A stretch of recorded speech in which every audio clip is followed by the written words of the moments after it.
Om Sai Ram. Shri Sai Satcharitra. Chapter 4. Sai Baba's first advent in Shirdi. Mission of the Saints. Shirdi, a holy tirth. Personality of Sai Baba. Dictum of Gauli Bua. Appearance of Vitthal. Shirsagar's story. Das Ganu's bath in Prayag. Immaculate conception of Sai Baba and his first advent in Shirdi. Three Vadas. In the last chapter, I described the circumstances which led me to write Sai Satcharitra. Let me now describe the first advent of Sai Baba in Shirdi. Mission of the Saints.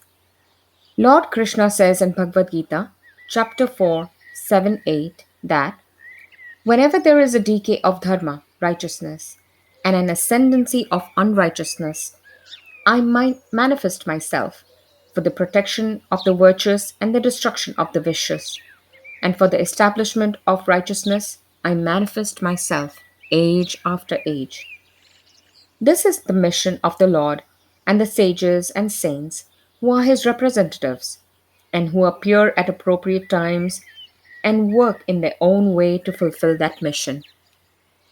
For instance, when the twice born, that is, the Brahmins, the Kshatriyas, and the Vaishyas neglect their duties, and when the Shudras try to usurp the duties of other classes, when spiritual preceptors are not respected but humiliated, when nobody cares for religious instructions, when everybody thinks himself very learned, when people begin to partake of forbidden foods and intoxicating drinks, when, under the cloak of religion, people indulge in malpractices, when people belonging to different sects fight amongst themselves, when Brahmins fail to do Sandhya adoration, and the Orthodox leave their religious practices, when no yogis neglect their meditation, when people begin to think that wealth, progeny, wife are their sole concern, and thus turn away from the true path of salvation, then saints appear and try to set matters right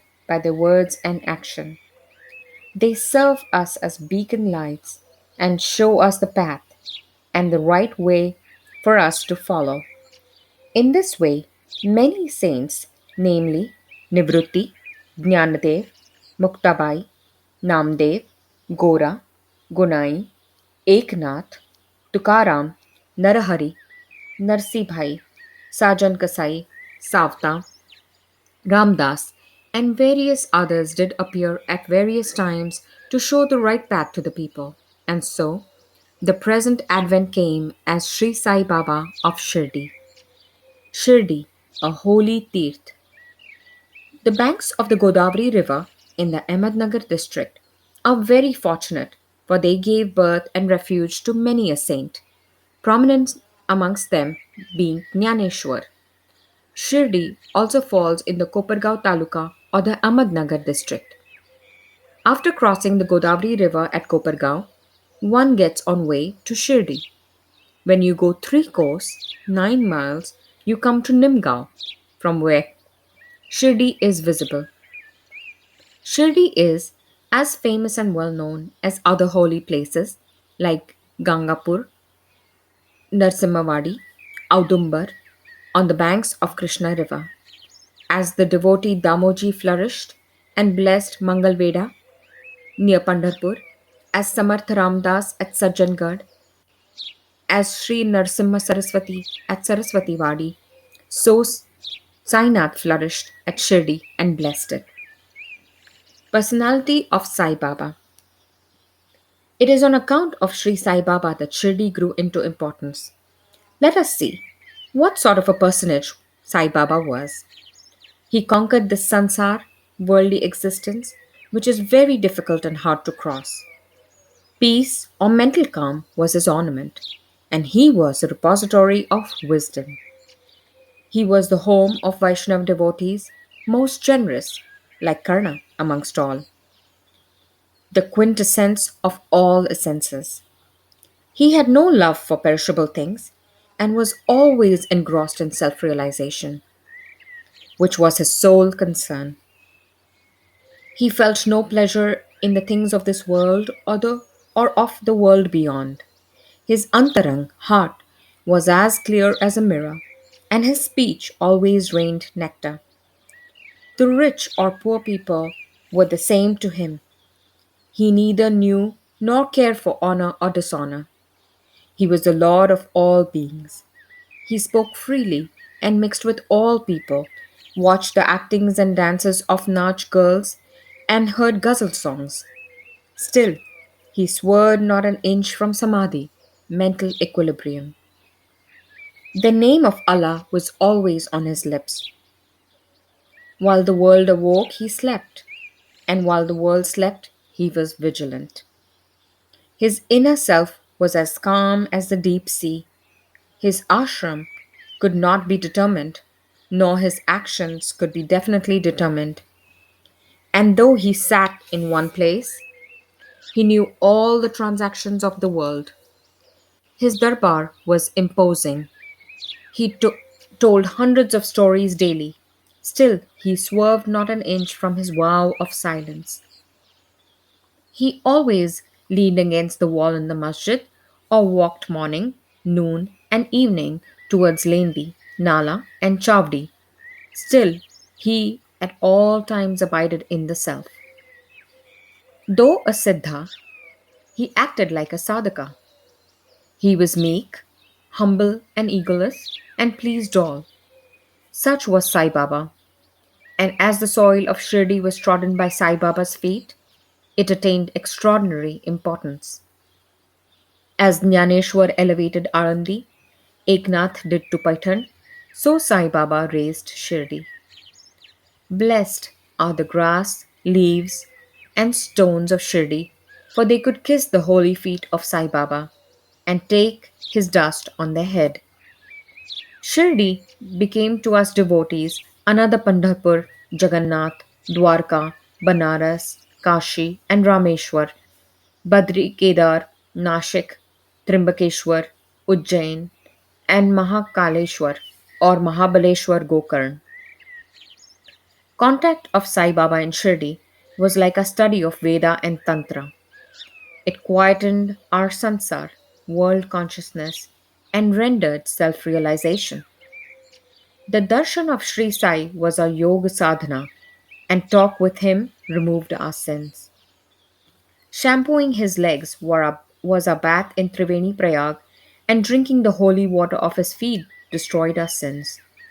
To us, his commands were Vedas, and accepting eating his udi, sacred ashes, and prasad was all purifying. He was a Sri Krishna and Sri Ram who gave us solace, and he was a Parabrahma, absolute reality. He was himself beyond the pair of dwandas, opposites, never dejected nor elated. He was always engrossed in his self as existence, knowledge, and bliss. Shirdi was his center, but his field of action extended far beyond to Punjab, Calcutta, North India, Gujarat, Dhaka, now in Bangladesh, and Konkan. Thus, the fame of Sai Baba spread far and wide, and people from all parts came to take his darshan and be blessed. By mere darshan, minds of people, whether pure or impure, would become quiet at once. They got here the same unparalleled joy that devotees get at Pandharpur by seeing Vitthal Rakhumai. This is not an exaggeration. Consider what a devotee says in this respect. Dictum of Gauli Bua. An old devotee by name Gauli Bua, aged about 95 years, was a Varkari of Pandhari. He stayed for 8 months at Pandharpur and for 4 months, Ashad to Kartik, July to November, on the banks of the Ganges. He had a donkey with him for carrying his luggage and a disciple as his companion. Every year, he made his wari or trip to Pandharpur and came to Shirdi to see Sai Baba, whom he loved most. He used to gaze at Baba, saying, "This is Pandharinath Vitthal incarnate, the merciful Lord of the poor and helpless." This Gaulibua was an old devotee of Vithoba. and had made many a trip to Pandari, and he testified that Sai Baba was real Pandarinath. Vittal himself appeared. Sai Baba was very fond of remembering and singing God's name. He always uttered Allah Malik, God is Lord, and in his presence made others sing God's name continuously, day and night, for all 7 days of the week. This is called Nam Sapta. Once he asked Das Ganu Maharaj to do the Nam Sapta. He replied that he would do it, provided he was assured that Vittal would appear at the end of the seventh day. Then, Baba, placing his hand on his chest, assured him that, certainly, Vittal would appear, but for that the devotee must be earnest and devout. The Dankapuri Thakur of Dakurnath, the Pandari of Vittal, the Dwarka of Rachod Krishna is here, Shirdi. One need not go far out to see Dwarka. Will Vittal come here from some outside place? He is here. Only when the devotee is bursting with love and devotion, Vittal will manifest himself here, Shirdi. After the Sapta was over, Vittal did manifest himself in the following manner. Kaka Sahib Dikshit was, as usual, sitting in meditation after his bath. He saw Vittal in a vision. When he went at noon for Baba's darshan, Baba asked him point blank, "Did Vittal Patil come? Did you see him? He is a very truant fellow. Catch him firmly, otherwise he will escape if you are even a little inattentive." This happened in the morning, and at noon there was another Vittal darshan. A hawker came there for selling 25 or 30 pictures of Vithoba. This picture exactly tallied with the figure that had appeared in Kaka Sahib's vision. On seeing this and remembering Baba's words, Kaka Sahib Dikshit was much surprised and delighted.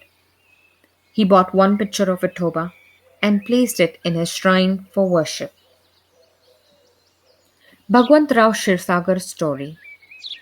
How fond was Baba for Vitthal worship was illustrated in Bhagwant Rao Shirsagar's story. The father of Bhagwant Rao was a devotee of Vithoba and used to make varis, annual trips to Pandharpur. He also had an image of Vithoba at home, which he worshipped. After his death, the son stopped everything, the vari, the worship, and Shraddha ceremony, etc. When Bhagwant Rao came to Shirdi, Baba, on remembering his father, at once said, "His father was my friend, so I dragged him, the son, here. He never offended Naivedya, offering of food, and so he starved Vittal and me. So I brought him here. I shall remonstrate him now and set him to worship." Das Ganu's bath in Prayag. The Hindus think that a bath in the holy Tirth of Prayag, where the Ganga and Yamuna meet, is very meritorious, and thousands of pilgrims go there periodically to have the sacred bath there. Once, Das Ganu thought that he should go to Prayag for a bath and came to Baba to get his permission for doing so. Baba replied to him, "It is not necessary to go so far. Our Prayag is here. Believe me." Then, wonder of wonders, when Das Ganu placed his head on Baba's feet, out flowed streams of Ganga Yamuna water from both the toes of Baba. Seeing this miracle, Das Ganu was overwhelmed with feelings of love and adoration, and tears filled my eyes. Inwardly, he felt inspired, and his speech burst forth into a song in praise of Baba and his Leelas. Immaculate Conception of Sai Baba and his first advent in Shirdi. Nobody knew the parents, birth, or birthplace of Sai Baba. Many inquiries were made. Many questions were put to Baba and others regarding these, but no satisfactory answer or information has yet been obtained. Practically, we know nothing about these matters. Namdev and Kabir were not born like ordinary mortals. They were found as infants in mother of pearls.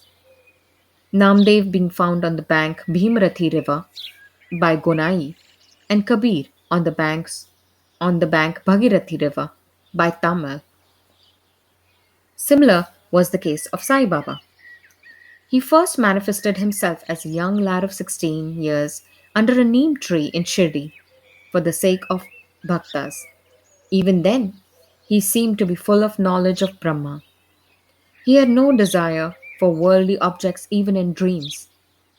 He kicked out Maya, and Mukti, deliverance, was serving at his feet. One old woman of Shirdi, the mother of Nana Chopdar, described him thus: this young lad, fair, smart, and very handsome, was first seen under the neem tree, seated in an asan. The people of the village were wonderstruck to see such a young lad practicing hard penance, not minding heat and cold. By day, he associated with none. By night, he was afraid of nobody.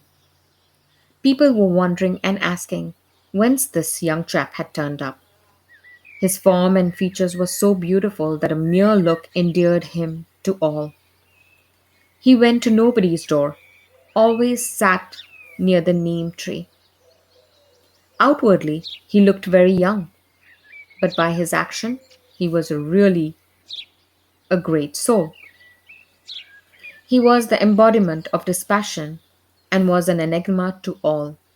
One day, it so happened that God Khandoba possessed the body of some devotee, and people began to ask him, Deva, God, you please inquire, what blessed father's son is this lad, and whence did he come? God Khandoba asked them to bring a pickaxe and dig in a particular place. When it was dug, bricks were found underneath a flat stone. When the stone was removed, a corridor was seen in which four samais, lights, were burning. The corridor led to a cellar where cow mouth shaped structures, wooden boards, rosaries were seen. Khandoba said, this lad practiced penance here for 12 years. Then the people began to question the lad about this. He put them off by telling them that this was his guru's place, his holy vatan, and requested them to guard this well.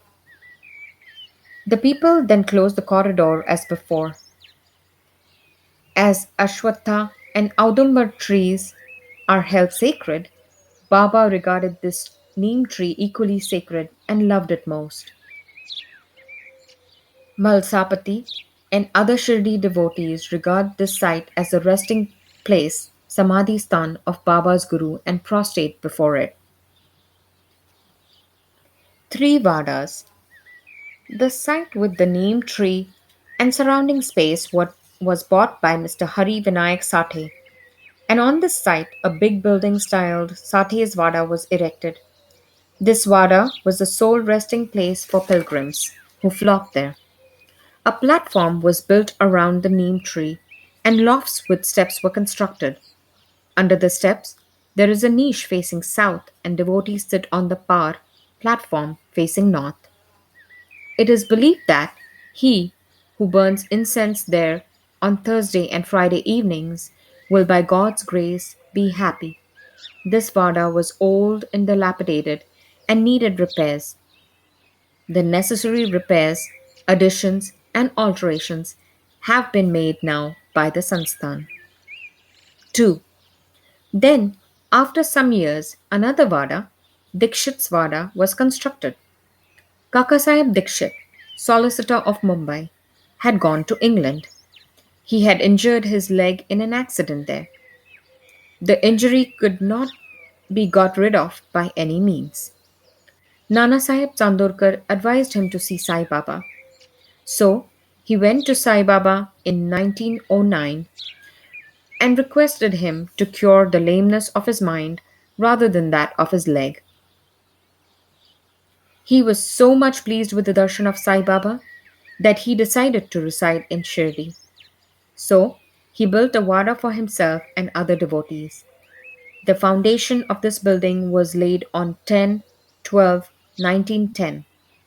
On this day, two other important events took place. Number one, Mr. Dadasaheb Khaparde was given permission to return home, and number two, the night aarti at the Chowdi was started. The Wada was completed and was inhabited on the Ram Navami day of 1911 with due rites and formalities. 3. Then, another Vada or palatial mansion was put up by the famous millionaire Mr. Booty of Nagpur. A lot of money was spent on this building, but it was all well utilized, as Sai Baba's body is resting in this Vada, which is now called the Samadhi Mandir. The site of this mandir formerly had a garden, which was watered and looked after by Baba. The three Vadas thus came up, where there was none formerly. Of these, Sate's Vada was most useful to all in the early days. The story of the garden, which was attended by Sai Baba with the help of Tatya, the temporary absence of Sai Baba from Shirdi, and his coming again to Shirdi with the marriage party of Chand Patel, the company of Devidas, Jankidas, and Gangagir, Baba's wrestling match with Muhyiddin Tamboli residing in the masjid, love of Mr. Dengre and other devotees, and other incidents will be described in the next chapter. Bow to Shri Sai. Peace be to all. Om Sai Ram.